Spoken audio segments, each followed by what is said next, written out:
ಸ್ನೇಹಿತರೆ ನಮಸ್ಕಾರ. ನಾನು ರವೀಂದ್ರ ಜೋಶಿ. ರಾಹುಲ್ ಗಾಂಧಿಯವರು ಪಿಕ್ನಿಕ್ ಪಾಲಿಟಿಕ್ಸನ್ನು ಮುಂದುವರಿಸಿದ್ದಾರೆ. ಏನು ಹಂಗಂದರೆ, ರಾಹುಲ್ ಗಾಂಧಿಯವರಿಗೆ ಒಂದು ಭ್ರಮೆ ಇದೆ. ಏನಪ್ಪ ಅಂದರೆ, ತಾನೊಬ್ಬ ರಾಜ, ತಾನು ಜನಗಳ ಮಧ್ಯೆ ಹೋಗೋದು ಭಾಳ ದೊಡ್ಡದಾದಂಥ ಒಂದು ಘಟನೆ ಇದು.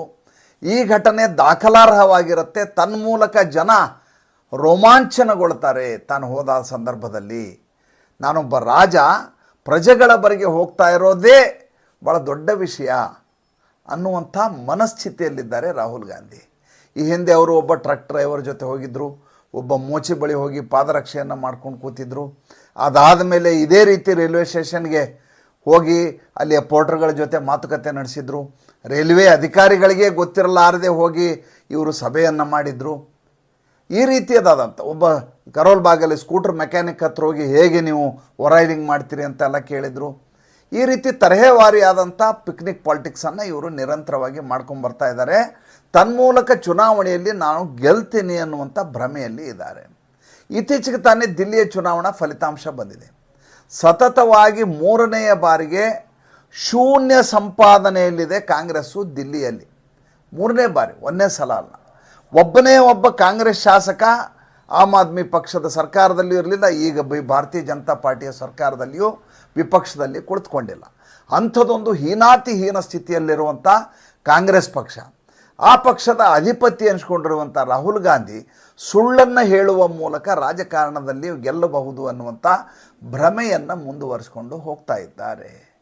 ನೀವು ಗಮನಿಸ್ತಾ ಬನ್ನಿ, ಯಾವಾಗ ಇವರಿಗೆ 99 ಸೀಟುಗಳು ಸಿಕ್ಕುವೋ ಆ ಸಂದರ್ಭದಲ್ಲಿ ಇವರು ಇದ್ದಕ್ಕಿದ್ದ ಹಾಗೆ ಪ್ರಫುಲ್ಲಿತರಾದರು. ಏನಂತ, ನಾನು ಹೇಳುವ ಮಾತನ್ನು ಜನ ಕೇಳ್ತಾರೆ, ಇನ್ನೊಂದು ಸ್ವಲ್ಪ ಜಾಸ್ತಿ ಸುಳ್ಳು ಹೇಳಿಬಿಟ್ರೆ ನಾವು ಅಧಿಕಾರದ ಗದ್ದುಗೆಯನ್ನು ಹಿಡಿಬಹುದು ಅಂತ. ಅದನ್ನೇ ಮುಂದುವರಿಸ್ಕೊಂಡು ಹರಿಯಾಣದಲ್ಲಿ ಮಾಡಿದರು, ಹರಿಯಾಣದಲ್ಲಿ ಸೋಲಾತು. ಅದನ್ನೇ ಮುಂದುವರಿಸ್ಕೊಂಡು ಜಮ್ಮು ಕಾಶ್ಮೀರದಲ್ಲಿ ಮಾಡಿದರು. ಜಮ್ಮು ಕಾಶ್ಮೀರ ಎಲ್ಲ ಸೇರಿ 6 ಸೀಟುಗಳು ಬಂದವು, ನಗಣ್ಯವಾದಂಥ ಸೀಟುಗಳು.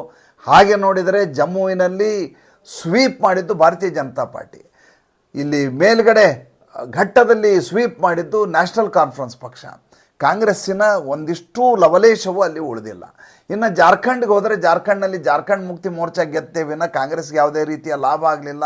ಅದಾದ ಮೇಲೆ ಮಹಾರಾಷ್ಟ್ರ ಚುನಾವಣೆಯಲ್ಲಿ ಸಂಪೂರ್ಣವಾಗಿ ಕಾಂಗ್ರೆಸ್ ಪಕ್ಷ ಧೂಳಿಪಟ ಆಗೋಯಿತು. ಈಗ ನೋಡಿದರೆ ದಿಲ್ಲಿಯ ಕತೆ.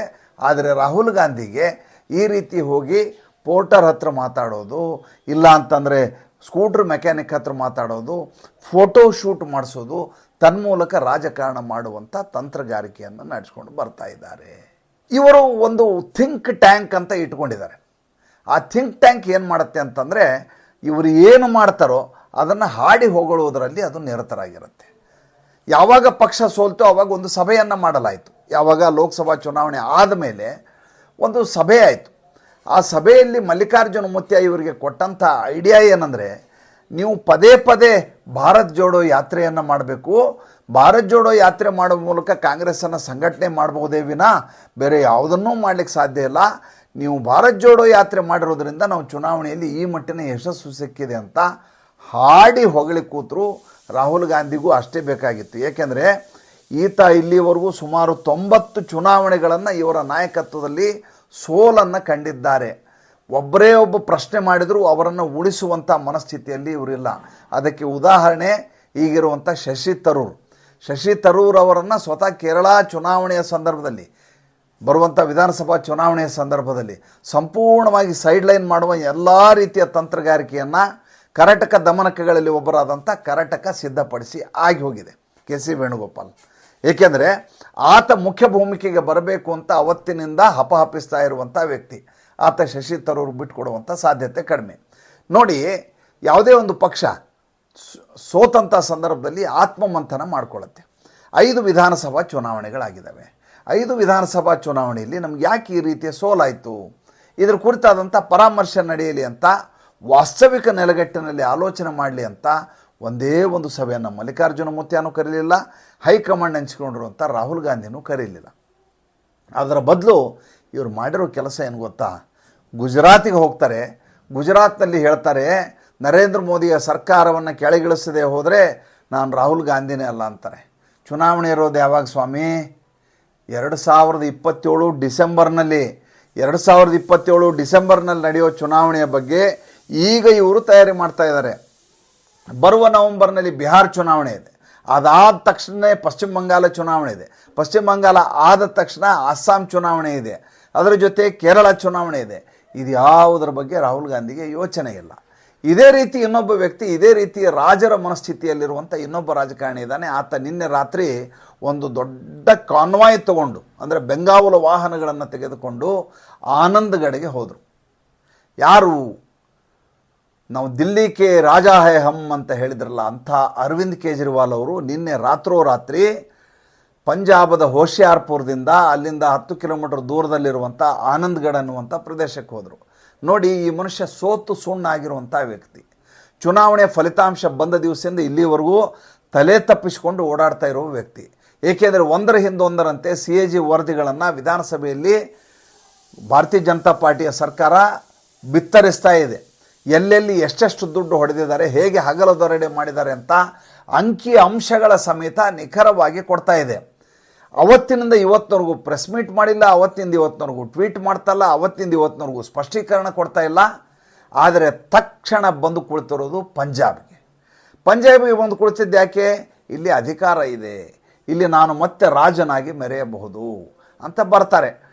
ಬಂದ ಮೇಲೆ ಏನು ಮಾಡ್ತಾರೆ? ಈಗ ಈತ ಶಾಸಕನಲ್ಲ, ಈತನಿಗೆ ಯಾವುದೇ ರೀತಿಯ ಸಂವಿಧಾನಾತ್ಮಕ ಹುದ್ದೆಗಳಿಲ್ಲ. ಆದರೆ ಸ್ವತಃ ಕೋರ್ಟ್ ಹೇಳಿದಾಗಲೂ ಕೂಡ ಪಂಜಾಬದ ಯಾವುದೇ ರೀತಿಯ ಭದ್ರತಾ ವ್ಯವಸ್ಥೆಯನ್ನು ಪಡೆಯಬಾರದು, ದಿಲ್ಲಿಯಲ್ಲೇ ಕೊಡಲಾಗುವುದು ಅಂತ ಹೇಳಿದಾಗಲೂ ಕೂಡ ಪಂಜಾಬ್ಗೆ ಹೋಗಿ ಮುಂದೆ 20 ವ್ಯಾನು ಹಿಂದೆ 20 ವ್ಯಾನ್ ತಗೊಂಡು ಬೆಂಗಾವಲು ವ್ಯಾನ್ ತಗೊಂಡು ಈತ ವಾಹನಗಳನ್ನು ತೆಗೆದುಕೊಂಡು ನಿನ್ನೆ ವಿಪಾಸನಾ ಕೋರ್ಸ್ಗೆ ಹೋಗಿದ್ದಾರೆ. 5ನೇ ತಾರೀಕಿಂದ 15ನೇ ತಾರೀಕುವರೆಗೂ ಇವ್ರದ್ದು ಈಗ ಅಲ್ಲಿ ವಿಪಾಸನಾ ಧ್ಯಾನ ಶಿಬಿರ. ಒಬ್ಬ ವ್ಯಕ್ತಿ ಧ್ಯಾನ ಶಿಬಿರಕ್ಕೆ ಹೋಗುವಾಗ ಏಕಾಂತವನ್ನು ಬಯಸಿ ಹೋಗುವುದು, ತನ್ನಲ್ಲಿರುವಂಥ ಜಂಜಾಟಗಳನ್ನು, ಸಂಕೀರ್ಣತೆಯನ್ನು, ತುಮುಲವನ್ನು, ತಳಮಳವನ್ನು ತೊರೆದು ಶಾಂತಿಗಾಗಿ ಹಂಬಲಿಸುವ, ಮನಸ್ಸನ್ನು ಶಾಂತಗೊಳಿಸುವಂಥ ಒಂದು ಪ್ರಕ್ರಿಯೆಗೆ ತನ್ನನ್ನು ತಾನು ಒಡ್ಡಿಕೊಳ್ಳುವಂಥ ಈ ಮೌನದ ಶಿಬಿರ ಇದು. ವಿಪಾಸನ ಅಂದರೆ ಮೌನದ ಶಿಬಿರ. ನಾಸಿಕಲ್ಲಿ ನಡೀತಾ ಇತ್ತು ಮುಂಚೆ, ಅದು ಈಗ ಬೇರೆ ಬೇರೆ ಕಡೆ ಮಾಡ್ತಾಯಿದ್ದಾರೆ.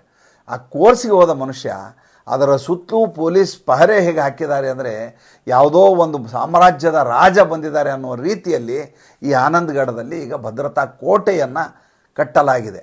ಈತ ಎಂಥ ಭ್ರಮಾಧೀನ ವ್ಯಕ್ತಿ ಅಂತ ಇದನ್ನು ನೋಡಿದರೆ ಗೊತ್ತಾಗುತ್ತೆ. ಈತನಿಗೆ ಯಾವುದೇ ಥ್ರೆಟ್ ಇಲ್ಲ ಪಂಜಾಬ್ದಲ್ಲಿ, ಏಕೆಂದರೆ ಖಲಿಸ್ತಾನ ಜೊತೆ ಕೈ ಜೋಡಿಸಿಯೇ ಸರ್ಕಾರ ಹಿಡಿದದ್ದು, ಖಲಿಸ್ತಾನಕ್ಕೆ ಬೆಂಬಲ ಕೊಡ್ತಾ ಇರುವಂಥ ವ್ಯಕ್ತಿ. ಈತನಿಗೆ ಬೇರೆ ಯಾವುದೇ ರೀತಿಯಾದಂಥ ಬೆದರಿಕೆಯ ಕರೆಗಳು ಬಂದಿಲ್ಲ. ಇಷ್ಟೆಲ್ಲ ಇದ್ದಾಗೂ ಈ ರೀತಿಯ ಭದ್ರತೆ ಯಾಕೆ ಅಂದರೆ ತಾನೊಬ್ಬ ಅಧಿಕಾರದಲ್ಲಿ ಇಲ್ಲದೂ ಹೋದರೂ ಕೂಡ ನಾನು ರಾಜ ಅಂತ ತನ್ನನ್ನು ತಾನು ಬಿಂಬಿಸಿಕೊಳ್ಳಬೇಕಾದಂಥ ಹಪಹಪಿಯಿಂದ ನರಳುತ್ತಾ ಇರುವಂಥ ವ್ಯಕ್ತಿ. ಇಬ್ಬರು ವ್ಯಕ್ತಿಗಳು ಹೇಳಿದ್ನಲ್ಲ, ರಾಹುಲ್ ಗಾಂಧಿ ಮತ್ತು ಈ ಅರವಿಂದ್ ಕೇಜ್ರಿವಾಲ್, ಇವರ ರಾಜಕೀಯ ಭವಿಷ್ಯ ಬಹಳಷ್ಟು ಈಗ ಮಂಕು ಹಿಡಿದು ಹೋಗಿದೆ. ಬರುವ 3-4 ಚುನಾವಣೆ ಆದಮೇಲಂತೂ ಇವರು ವಿಳಾಸವೇ ಇರೋದಿಲ್ಲ ಇವ್ರದ್ದು, ಅದು ಶತಸಿದ್ಧ. ಬರುವ ದಿನಗಳಲ್ಲಿ ನಡೆಯುವಂಥ ವಿದ್ಯಮಾನಗಳನ್ನು ಮತ್ತೆ ತಮ್ಮ ಮುಂದೆ ಪ್ರಸ್ತುತಪಡಿಸ್ತೇನೆ. ಸಂಚಿಕೆ ಇಷ್ಟ ಆಗಿದ್ದರೆ ಲೈಕ್ ಮಾಡಿ, ಫಾಲೋ ಮಾಡಿ, ಶೇರ್ ಮಾಡಿ. ದಯವಿಟ್ಟು ನಮ್ಮ ಮುಕ್ತ ಪತ್ರಿಕೋದ್ಯಮಕ್ಕೆ ಆರ್ಥಿಕವಾಗಿ ಬೆಂಗಾವಲಾಗಿ ನಮಸ್ಕಾರ.